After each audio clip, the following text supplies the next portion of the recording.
This is the CSGO Betting Edge, brought to you by plusEVsports.com. Be sure to go to the links in the description to join the Discord and see the blog for the latest CSGO betting advice. What's up, ladies and gentlemen? My name is It's Sassy Mate, and I'll be the host for the first episode of this show. And I mean, I'm sure I'll continue it, but I mean, you never know. I could just like die. Today we're going to be taking a look at the CSGO StarLadder Berlin Major Challenger stage. This is the first stage of the major where the top 8 teams are going to be advancing to the new Legends stage. For the first round, we have the following matches up on screen now.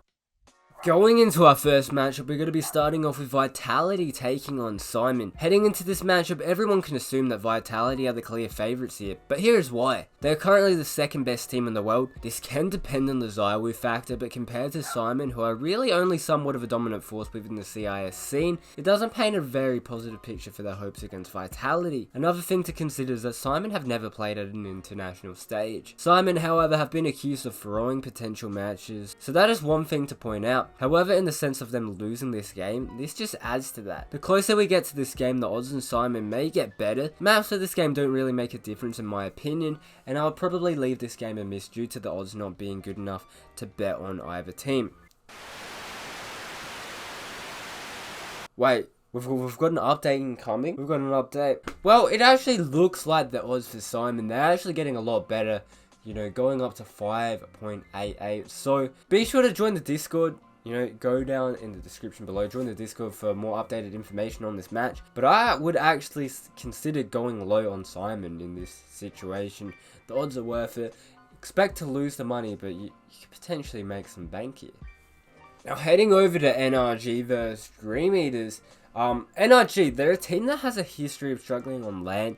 They're currently ranked number 6 in the world by HLTV. They're obviously going to be facing off Dream Eaters, a CIS underdog which qualified themselves via the minor play-in, beating in the upper bracket. Nonetheless, they showed problems at finishing games, choking several leads in their games in the CIS minor and at the play-in. Similar to Simon, it has been considered that Dream Eaters never played at an international stage, except the minor play-in. Meanwhile, NRG cruised through the NA minor and qualified with ease under a new IGL. They had some time now to practice with this new roster, and they'll hopefully show their potential at the major. Frankly speaking, there are several tiers between these teams, and it's probably expected for Dream Eaters to lose. But on the right map, they could upset as their players are decently skilled. For this match, we're going to be waiting for the veto and see if NRG plays into Dream Eaters' comfort zone. If that is the case, we might consider a bet on them at 4+ odds. To see if we bet on Dream Eaters, join the Discord. Going into the G2 and Tyloo matchup, first off, let's take a pause and appreciate this matchup stylistically. I'll go more in depth in my 5 minutes of CSGO on the link in the description, but the gist of it is that the French team are generally known for their aggressive playstyles, which is more on the economic side with their force buys and upgraded pistols, while Tyloo, they're pretty much aggressive no matter what. Obviously, the scene has developed and the higher level teams have gotten used to countering the Tyloo style of play, so it's really coming to the point where Tyloo really need to step it up a notch to really be relevant with this playstyle. The aggression has to be calculated and controlled. It's obviously a very useful tool in their toolbox, and they need to use this attribute to the best of their ability. Similar to say how Conor McGregor's fighting style revolves around that left hand, not the best example, but Tyloo need to use this aggression and not let it go to waste. Because if done right, they can make G2 uncomfortable and not let them play their own game, and with the French players of Kenny and Shox having a similar type of playstyle, we may see G2 playing into it a little bit, which frankly might actually favour the Chinese. However, if Tyloo can't get the momentum and the ball rolling, it could potentially be a rollover by the G2 side. We saw this happen last time they met at IM Katowice, where Tyloo were able to take the first map, but they could not get started on the second and third, and never came back from there, losing both maps dominantly.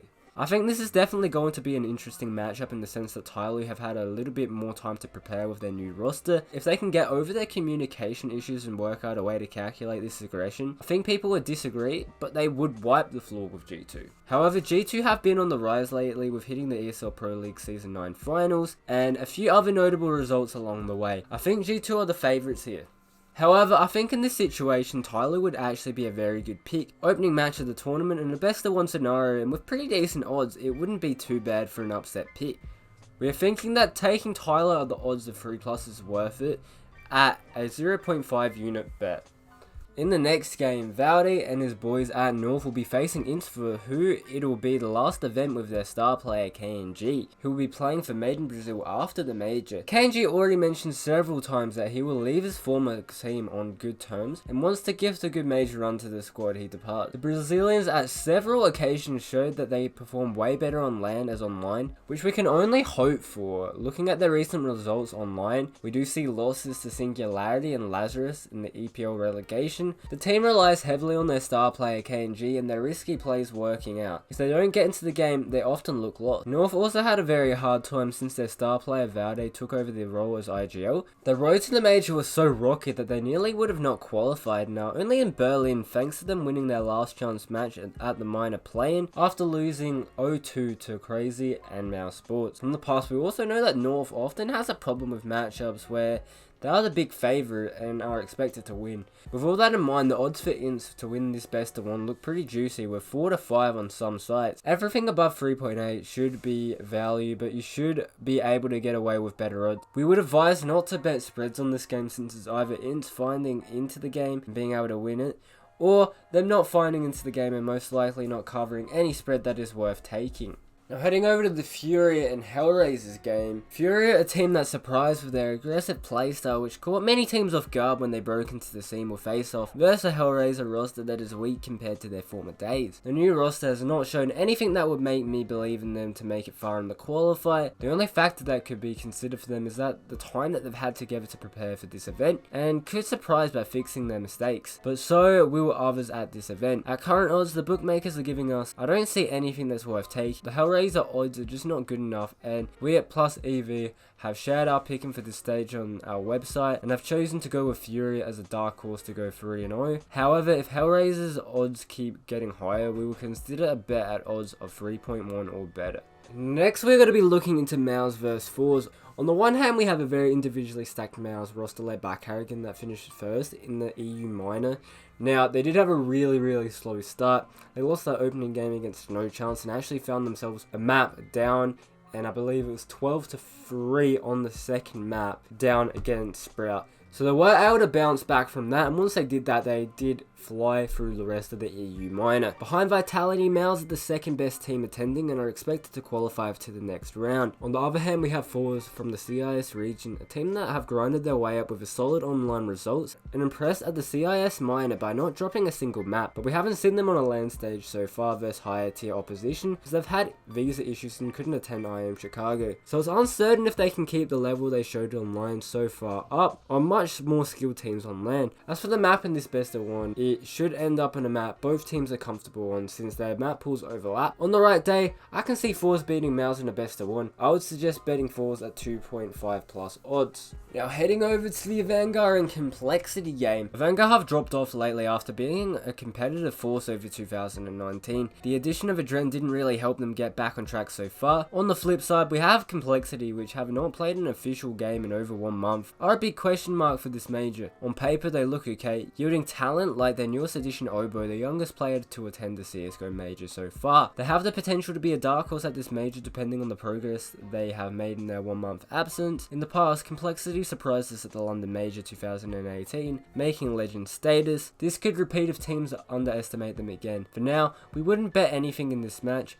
Some bookies have Vanguard at 1.66 though, which is tempting given how much of an unknown Complexity is. Now going to Greyhound and Crazy, a very interesting matchup. You got the up and coming Crazy squad, all full of so much potential. We've seen them performing online, but now we finally get to see what they do on LAN. Obviously with the likes of Nexa and Hunter, it's crazy what potential this roster has for some creative CS. On the other side of the spectrum, you have Greyhound, who have been slowly but surely working their way up the Asian and Oceanic scene, which normally gets looked down upon, but I think this is the event which Greyhound have the opportunity to show how well the scene is developing with CSGO as a whole. I think this matchup has a lot of points to prove in the sense that Crazy are looking hot. They've been beating the right teams and they've finally gotten themselves to the major. Now is the chance for them to show that they can be the next Ent, so to speak. On the Greyhound side, they are looking to show the rest of the world that it's not just going to be Renegades up there. This is their chance to show it's finally possible for another team to consistently perform out of the Oceanic region. I think however it's more in the realms of the unknown, and Greyhound have experience at this stage, and even Even though that they went 0-3 at the last major,